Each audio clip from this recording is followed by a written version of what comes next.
நேற்றைய தினம் சட்டசபையில முதல் நாள் கூட்டத்தொடர்லயே கிட்டத்தட்ட அனைவருமே வந்து பாத்தீங்கன்னா பதவி பிரமாணம் அப்படிங்கறத எடுத்துக்கிட்டாங்க. அப்படி இருக்கும் பொழுது நிறைய பேர் நிறைய ஃபன்னி மூமெண்ட்ஸ் பண்ணியிருக்கிறாங்க. நிறைய பேர் நிறைய தக்லைஃப் கொடுத்துருக்காங்க. அந்த மாதிரி விஷயத்தையும் நேற்று சாயங்காலம் நடிகர் விஜய் அண்ணா வந்து பாத்தீங்கன்னா அனைத்து தரப்பு எதிர்க்கட்சி தலைவர்களையும் போய் சந்திச்சு நேர்ல சந்திச்சு ஆசீர்வாதம் வாங்கிட்டு வந்திருக்கிறாரு, வாழ்த்து வாங்கிட்டு வந்திருக்கிறாரு. அதை பத்தி நம்ம வீடியோல பார்க்க போறோம். வாங்க வீடியோ போலாம். முதல்ல நேற்று வந்து பாத்தீங்கன்னா முதல்ல சட்டசபைக்கு போறாரு விஜய் அண்ணா. இது வரைக்கும் அரசியல் வரலாறுல யாருமே அது என்னப்பா அரசியல் வரலாறு? ஆமா, இந்தியாவுக்கு சுதந்திரம் கிடைச்சு கிட்டத்தட்ட இந்த 70 வருஷத்துல 60 வருஷம் திராவிட கட்சிகள் ஆட்சி செஞ்சிருக்கிறாங்க. அப்படி ஆட்சி செஞ்சிருக்கக்கூடிய ஒரு சூழ்நிலையில யாருமே வந்து பாத்தீங்கன்னா கோட் சூட் அப்படிங்கிறது போட்டு வர மாட்டாங்க. ஆனா நம்மளுடைய சினிமா துறையில இருந்து வந்திருக்கக்கூடிய நடிகர் விஜய் அண்ணா வந்து பாத்தீங்கன்னா கோட் சூட் போட்டு வந்திருக்காரு.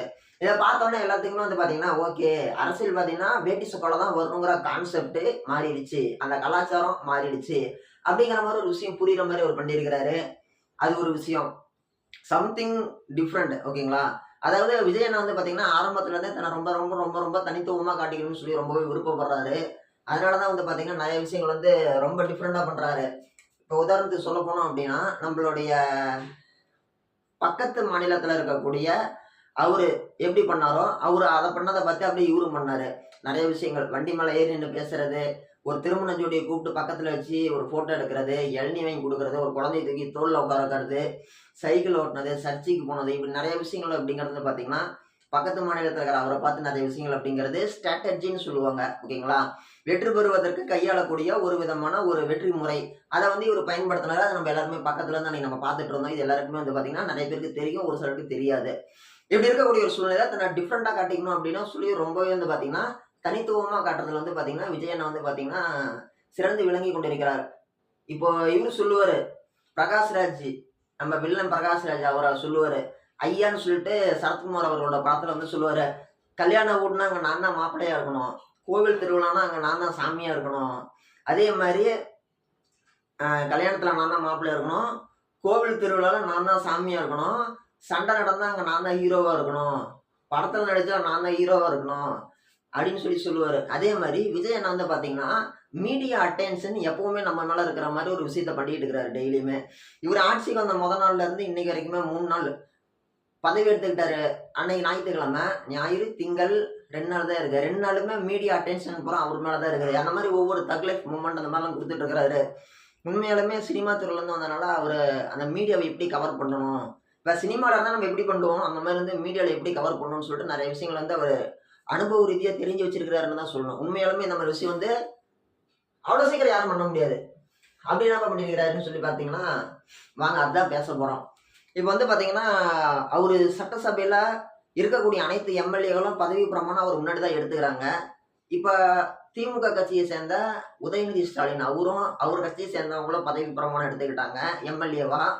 இந்தாண்ட அதிமுகவை சேர்ந்தவங்களும் எடுத்துக்கிட்டாங்க, இந்தாண்ட தேமுதிக சேர்ந்தவங்க எடுத்துக்கிட்டாங்க, விசிக, காங்கிரஸ், கம்யூனிஸ்ட், இப்படி எல்லாருமே எடுத்துக்கிட்டாங்க பதவி பிரமாணம். அப்படி எடுத்துட்டு இருந்த ஒரு சூழ்நிலையில ஒரு முக்கியமான விஷயம் அப்படிங்கிறது நடக்குது. பிரேமலதா விஜயகாந்த், எதிர்கட்சியில இருந்த பிரேமலதா விஜயகாந்த் வந்து பதவி பிரமாணம் எடுக்கும்போது விஜய் கிட்ட வந்து நடிகர் விஜய் அண்ணாட்ட வந்து வணக்கம் சொல்றாங்க. அவங்க விஜய் அவர்களை வளர்த்தி விட்ட விஜயகாந்த் ஐயாவுடைய மனைவி அவங்க வந்து நேர்ல இருந்து வணக்கம் சொல்றாங்க. அவங்க வரும்போது வந்து இவர் எந்திரிச்சுன்னு வணக்கம் சொல்றாரு விஜய் அண்ணா. இது வந்து ஒரு மூமெண்டா பார்க்கப்பட்டுச்சு. அப்படி ஒரு விஷயம் வந்து பிரேமலதா விஜயகாந்த் அந்நியாரை பார்த்து எந்திரிச்சு வணக்கம் சொன்ன விஜய் அண்ணா அப்படின்னு சொல்லிட்டு அப்படி அப்படின்னு சொல்லிட்டு நிறைய விஷயம்லாம் வந்துச்சு. ஃபோன்ல கூட நம்மளாம் பார்த்தோம். இப்படி மதிப்புனா இப்படி எல்லாம் கொடுக்கணும். அந்த ஒரு சேனல் இருக்காங்க, அந்த சேனல் பேர் நான் சொல்ல விரும்பல. அவங்க எடுத்தோன்னு என்ன தெரியுமா சொல்லுவாங்க, இப்படி ஒரு சம்பவமா, அவங்க சொல்றதே இப்படிதான் இருக்கும், என்னங்க இந்த காலத்துல இப்படி ஒரு சம்பவமா, இந்த மாதிரி விஷயம்லாம் நம்ம சினிமால கூட பார்த்தது இல்ல, அதையவே மிஞ்சிட்டாரு நம்ம தளபதி அப்படின்னு சொல்லிட்டு அந்த சேனல் பேர் நான் சொல்ல மாட்டேன், யூடியூப் சேனல் தான். அவங்க அந்த மாதிரி ஒரு இது போடுவாங்க. அவங்க சொல்றதை விட நம்மளுக்கு இப்படி என்னடா ஆச்சு ஏதராச்சுன்னு பார்ப்போம். கடைசியா பார்த்தா அவங்க நடந்து போகும்போது இப்படி பார்த்துட்டு போயிருப்பாங்க.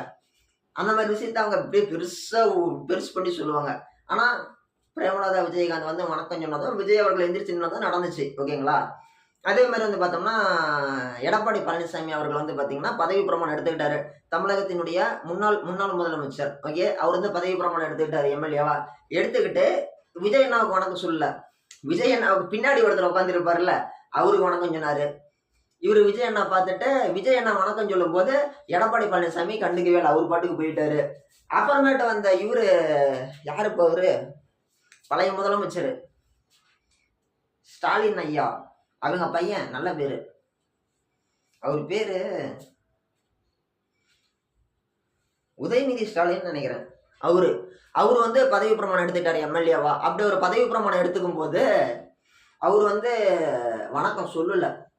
அதே மாதிரி நம்ம கரூர் புகழ் செந்தில் பாலாஜி அவரு வந்து பாத்தீங்கன்னா அவரு வந்து பதவி பிரமாணம் எடுத்துக்கிறாரு. அவரு வந்து பதவி பிரமாணம் எடுத்துக்கும் பொழுது அவரும் வணக்கம் சொல்லவே இல்லை. இப்படி ஒரு விஷயங்கள் அப்படிங்கிறது நடந்துச்சு. இது வந்து நடந்த விஷயம் அப்படிங்கிறது நம்ம எல்லாத்துக்குமே தெரியும்.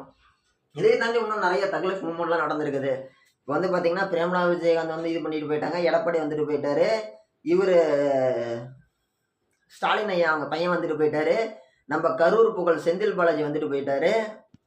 நிறைய ஃபன்னி மூமெண்ட்ஸ் நடந்திருக்குது. அண்ணா திமுகவை சேர்ந்தவங்களும் சரி, திமுக சேர்ந்தவங்களும் சரி, எல்லாருமே வந்து எதிர்பார்த்துட்டு இருந்த மாதிரி இவங்க எப்பவுமே காமெடி ஒன்று பண்ணுவாங்க டிவிக்கு அப்படின்னு சொல்லிட்டு இருப்பாங்களா. அதே மாதிரி ஒரு தக்லைஃப் மூமெண்ட் ஒன்று நடந்துச்சு. என்ன நடந்துச்சுன்னா டிவிகே கட்சியை சேர்ந்த ஒரு பெண்மணி வந்து பாத்தீங்கன்னா அமைச்சரா பொறுப்பு எடுத்துக்கிட்டாங்க. அமைச்சர் பொறுப்பு வழங்கப்பட்டிருக்கக்கூடிய ஒரு ஆளு இவங்க அமைச்சர்னு அறிவிக்க போறாங்க. அவங்க வந்து வெற்றி சான்றிதழ், அவங்க எம்எல்ஏவா ஜெயிச்சதுக்கு ஒரு சர்டிபிகேட் கொடுத்துருப்பாங்கன்னா அந்த சர்டிபிகேட்டை வாங்க மறந்துட்டு வந்துட்டாங்க.